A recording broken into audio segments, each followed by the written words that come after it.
오늘 함께 읽을 성경 말씀은 요나서 4장 1절에서 11절 말씀입니다. 요나서 4장 1절에서 11절 말씀입니다. 오늘은 9절 말씀을 읽어드리겠습니다.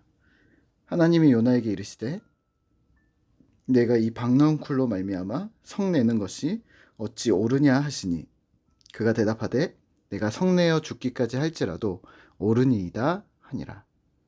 아멘. 오늘 함께 생각할 주제는 곤조, 나쁜 근성입니다. 우리가 함께 묵상하고 있는 요나서의 요나 선지자는 매우 특이합니다. 그리고 적나라합니다. 하나씩 짚어볼까요? 요나는 구약의 다른 선지자들과는 상이한 차이가 있습니다. 하나님의 말씀을 받았으나 자신의 생각이 많았습니다. 그리고 이를 실행에 옮깁니다. 하나님의 말씀이 임하였는데 첫 번째는 순종했던 선지자들이 있고요. 두 번째는 고민했던 선지자들은 있었습니다만 거기서 도망한 선지자는 요나밖에 없었습니다. 여호와의 말씀이 임한 대부분의 선지자들은 말씀을 선포했지만 예레미야나 하박국 같은 경우에는 고민을 하기는 했었습니다. 나의 연소함 때문에 혹시 말씀을 거부하면 어쩌하나, 또 저들의 강팍함과 죄악 때문에 말씀을 듣지 않는다면 어떻게 하지? 라는 고민이 있었습니다. 모세도 마찬가지였습니다. 이 백성을 이끌어내라는 하나님의 명령에 과연 이것이 가능할까? 두려워하고 고민했습니다. 하나님 말씀의 실현과 현실의 상이함에서 오는 괴리감이 있었던 것인데요. 요나 선지자 역시 분명 같은 고민이 있었을 겁니다. 하지만 결국 도망쳤습니다. 사실 온 세상이 하나님의 손안에 있는데 도망칠 곳이 있었을까요? 다시스로 간다 해도 하나님의 말씀은 들었을 텐데요. 그의 도피 행각은 단지 저는 못합니다라는 일종의 시위 같아 보입니다. 더불어 요나서가 적나라하게 느껴지는 이유는 요나와 하나님과의 언쟁입니다. 다른 선지자들의 글과는 달리 요나서는 자신, 이 선지자의 속내를 많이 비추어냅니다. 어떤 사람을 이해할 때 정확히 볼 수 있는 방법이 있는데요. 그의 언행 심사를 유심히 관찰하는 것입니다. 그가 하는 말, 또 그가 하는 행동, 또 그의 마음과 감정, 그가 하는 위기 상황이나 일반적인 사고 방식들을 살펴보면 정확하게 알 수가 있는 것이죠. 첫 번째는 먼저는 그의 행동입니다. 1장에서는 말씀을 피해 도피했습니다. 풍랑 속에서는 잠을 잤습니다.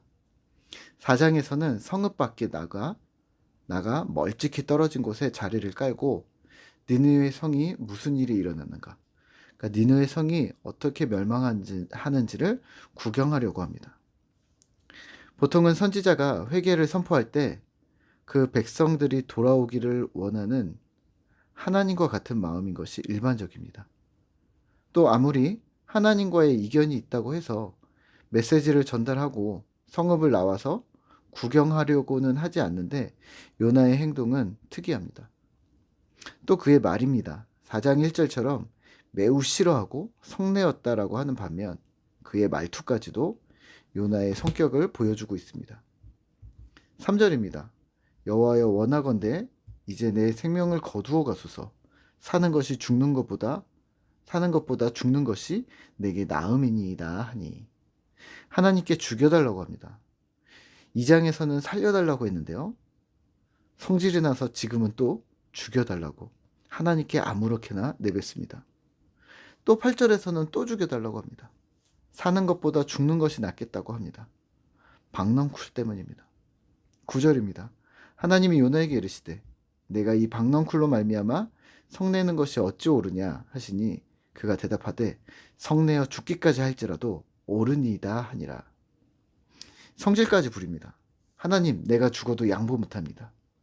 박넝쿨을 가져가신 것도 너무하셨습니다. 내 생각이 맞습니다. 사실 지금 하나님과 요나가 싸우는 부분이 박넝쿨 때문이 아니라는 것은 우리도 잘 알고 있습니다.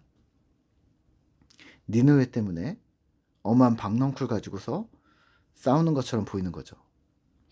박넝쿨이 사그라졌어도 만약에 지금 당장 니느웨가 불타고 있었다면 요나는 열심히 구경하면서 떼약볕 밑에서 하나님을 찬양하지 않았을까요?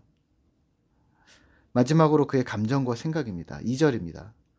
여호와께 기도하여 이르되 여호와여 내가 고국에 있을 때에 이러하겠다고 말씀하지 아니하였나이까.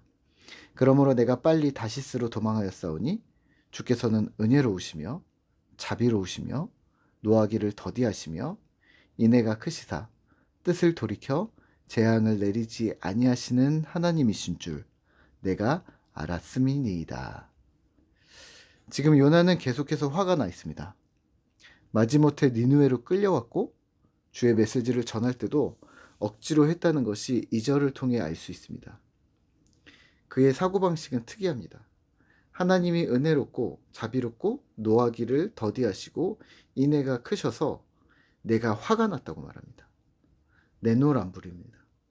하나님의 말씀을 거스르고 도망한 죄, 하나님을 자신의 잣대로 평가한 죄, 여호와의 말씀을 자신의 생각보다 아래에 둔 죄, 하나님을 가르치려 한 죄는 간과하고 지금 하나님을 윽박지르고 있습니다.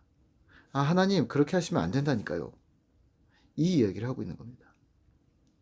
사실 오늘 우리는 요나와 같습니다. 하나님을 열심히 믿는 것처럼, 신앙이 좋은 것처럼, 교회 일이든 복음 사역이든 다 열심히 하고 있는 것처럼 스스로 착각하고 있는 모양새가 요나와 같습니다. 언제든지 금세 무너질 것이면서 부인하는 모습조차 그러합니다. 내 생각과 내 방식과는 다르게 흘러가는 상황들을 보면서 그게 하나님이든 공동체든 가족이나 이웃이든 혹은 세상까지도 내 방식에 맞지 않으면 분노하는 것이죠. 팀 켈러는 요나를 이렇게 묘사합니다. 돌아온 탕자에서의 형처럼 아버지를 겉으로만 거스르지 않았을 뿐 마음속에는 이미 반항심이 가득했고 아버지의 처사들을 못마땅해 했다라고 합니다. 자기 중심성입니다.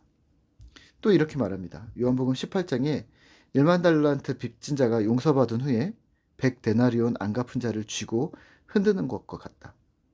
자신이 받은 용서를 쉽게 잊어버렸다라고 이야기합니다.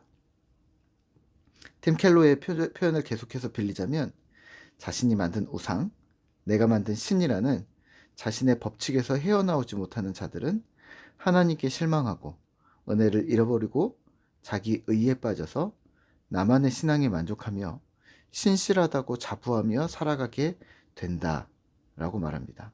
오늘 우리는 이를 경계하셔야 합니다. 오늘 우리는 무엇을 기억하고 어떻게 살아야 할까요? 우선은 하나님의 은혜를 다시 경험하셔야 합니다. 단기간의 매일의 묵상과 장기간의 신앙 여정을 계획함으로 하나님의 은혜에 꾸준히 머물도록 만드셔야 합니다. 그리고 동시에 움직이셔야 합니다. 사랑의 실천이 되겠죠. 움직이지 않고 말만 한다면 몽상가나 이론가가 될 것입니다. 말씀 앞에서 내 생각과 내 행동을 바꾸려는 시도조차 하지 않고 내 생각을 주장한다면 곤조가 됩니다. 오늘도 만나는 사람들, 상황들, 또 시야를 넓혀 다양한 영역의 상황들을 경험하면서 하나님의 은혜가 어떻게 작용하는가를 되짚는 증인들이 되시죠. 오늘도 곤조신앙이 아닌 은혜신앙 안에 머무는 신실한 신자 되시기를 기도합니다. 함께 기도하겠습니다. 하나님 감사합니다. 오늘 요나서를 보며 우리가 혹시 우리의 신앙 안에는 나쁜 근성이 자리 잡고 있는 것은 아닌지 우리가 다시 한번 돌아봅니다. 우리의 죄와 또 우리의 죄가 얼마나 컸는지 또 그 큰 죄를 어떻게 용서받았는지를 우리는 기억하지 못한 채 하나님을 가리키려 하고 하나님보다 더 높이 서려 하고 하나님보다는 나를 더 중심에 두고 살았던 것은 아닌지, 그리고 그게 우리의 신앙이라고 말하며 우리가 마치 신앙이 좋은 척하며 살고 있었던 것은 아닌지 오늘 이 시간 다시 한번 돌아봅니다. 하나님, 이 시간 우리가 하나님의 은혜로 우리의 마음이 부드러워지는 자들이 되어지도록 주님 도와주시옵소서. 주님, 하나님의 은혜를 경험함으로써 우리의 생각이 부드러워지고 우리의 마음이 부드러워져서 하나님, 우리가 주님의 사랑을 우리의 삶 가운데 실현해내는 그러한 믿음의 사람들이 되어지도록 오늘도 우리를 붙잡아 주시옵소서. 오늘도 우리를 붙드시고 우리와 함께 하시는 주님을 찬양하며 예수님의 이름으로 기도드립니다. 아멘.